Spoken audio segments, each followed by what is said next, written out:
Let's talk about Underdog Fantasy. Underdog Fantasy is the best and easiest place to play fantasy football for big cash prizes.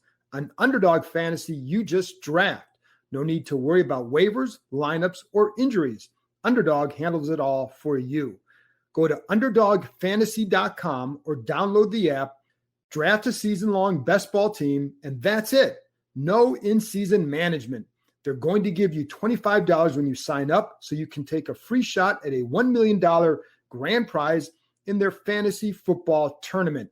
That's right. You can get a free $25 in bonus cash on Underdog Fantasy if you use the code KEIM, K-E-I-M, when you make your first deposit. I love Underdog because it's just so easy to use. The mobile app is slick. The website is user-friendly. So do what I've been doing. Go to UnderdogFantasy.com, join a league, draft a team, and that's it. You're good for the season. Remember, go to UnderdogFantasy.com, the App Store, or the Google Play Store. Sign up with the code KEIM, K-E-I-M, and get a free $25 in bonus cash. Empire.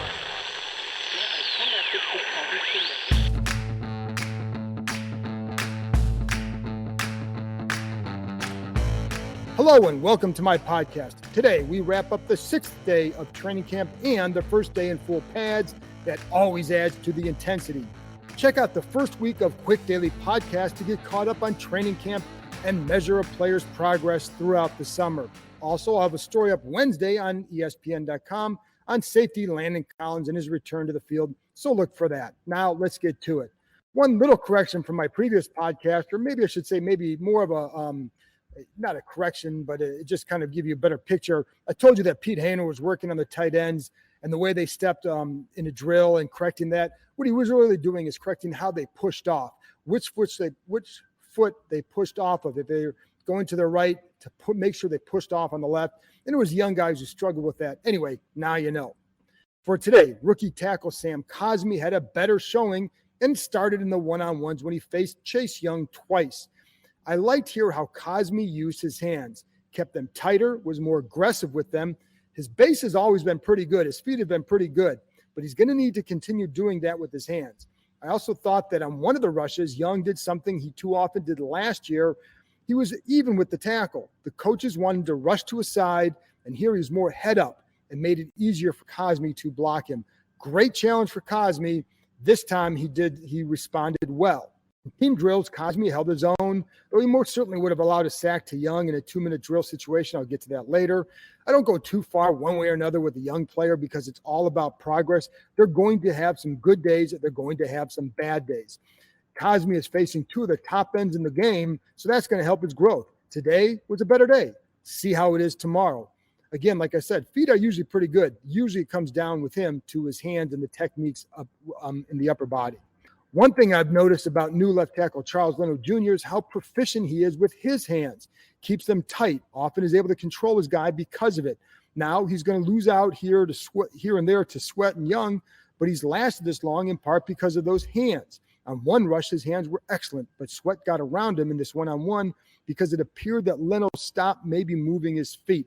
Not something he always does. That's why I think on this one, it was kind of noteworthy because I haven't seen him do that a whole lot. And I have talked to Leno about if he's working with Cosmi on his hands. And the one thing is they're different players. So not everything works for every player, but your hands have to be right. And so, yes, that's something they've talked about.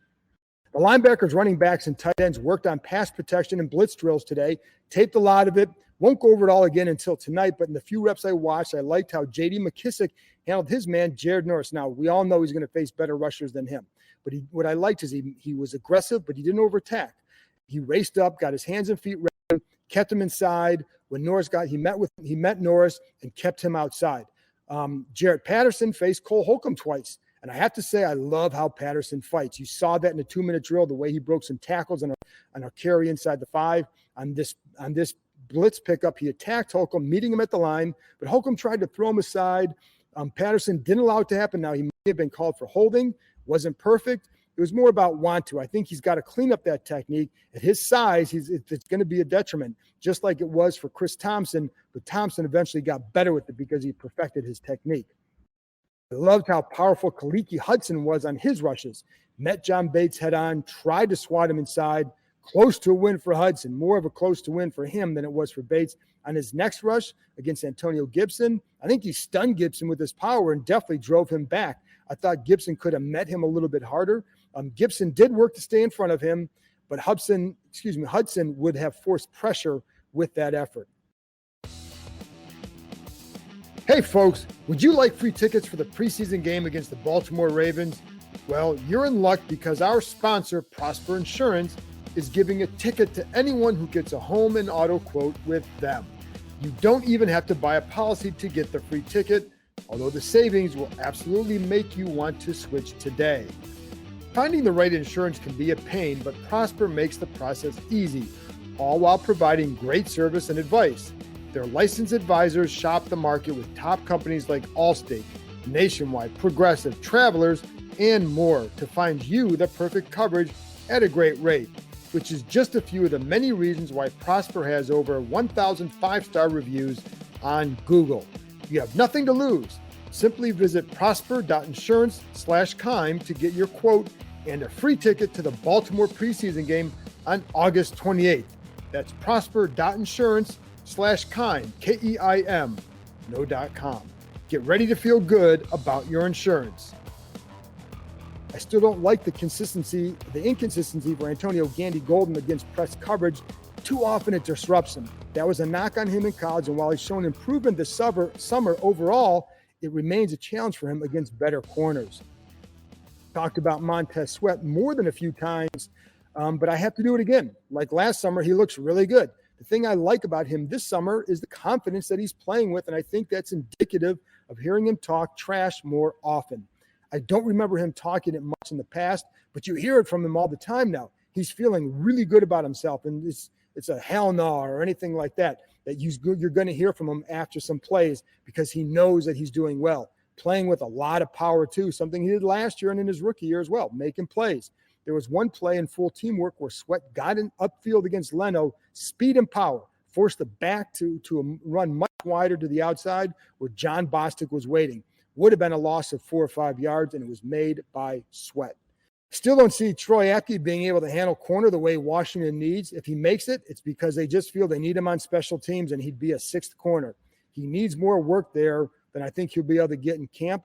I just don't think the instincts are there. The jams are an issue. I think the corner instincts are hard to develop on balls like back shoulder throws. There was one he gave up today. The coverage was actually pretty good, but Troy Brown stopped and just turned, and it was there. There's a way that experienced corners know how to defend that. It gets them too, but you have to know how to defend that. And I'm not sure where he's at in that. It's a tough transition.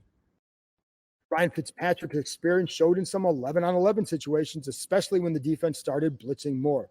Got the ball out quick, knew exactly where it needed to go. Much better operating here. One of his prettiest throws was a deep out to Tamarick Hemingway, a ball he dropped just over linebacker John Bostic's head, probably about a 20 to 25-yard throw. With the first day of pads, Ron Rivera thought that some players showed up more, and others, of course, are going to shrink back a little bit.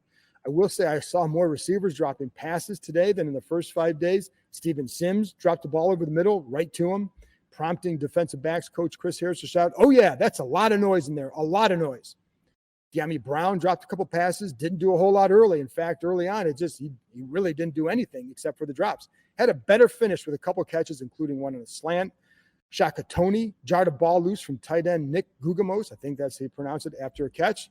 There were also more flags because of officials working practice for the first time. That's going to help guys like Benjamin St-Juste, who was called for one illegal contact penalty. He's had a reputation early in camp for being a little bit handsy. Well, a few other defensive backs got called for penalties, including Landon Collins, who clearly disagreed with the call. Another benefit from the pads, Ron Rivera said it gives a more legitimate look to play-action plays. He said there's a different sound when in full pads, so it enables the offense to sell play-action better, which makes it harder on the defense. It gives an extra edge to the offense. During a 2-minute drill, there was one teachable moment for Antonio Gibson. He caught a swing pass on the sidelines inside the 10-yard line. Got what he could, but tried to fight for too many more yards given the traffic. So he was tackled around the 2 or 3 yard line, and the offense had to burn their final timeout with 33 seconds left. Scott Turner told him, get what you can, then get out of bounds. 2 plays later, though, Gibson scored. On the number one offense's last 2-minute drive, it came down to a 4th and long. Ryan Fitzpatrick scrambled to his right, forced out by pressure, more in a minute, and lofted a pass just over William Jackson's outstretched hands and into Logan Thomas's for a touchdown. Jackson had really good coverage, and you thought he may come down with that ball, but Thomas is just a big body and strong. That's how he's going to win. That's when the jawing started again. Young insisted he would have sacked Fitzpatrick. I'm guessing the tape would have agreed as he beat Cosme on the play and definitely forced that pressure. But while the offense celebrated, the defense, and Young in particular, let them know, I touched him, I grabbed him. McKissick had some fun with it as he walked with Sweat and Young, yelling to them as they walked to the other side, good TD. It was all in fun. And then finally, the practice ended when Steven Montez scrambled and hit and threw to the end zone. I think he was throwing for Gandy Golden.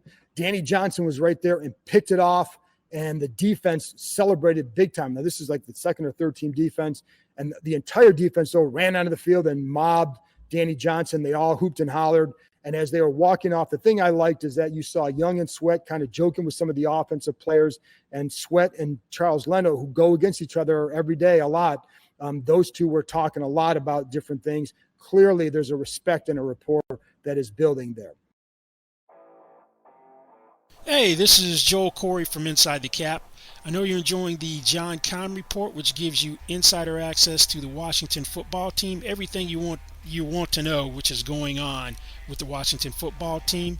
Once you're done with that, check out my podcast, Inside the Cap, which gives you the ins and outs of the NFL salary cap and player contract negotiations. Check out these 2 products and other fine podcasts from Empire Media. Anyway, there you go. That's it from me. I'll be back with another quick episode Wednesday. Talk to you next time.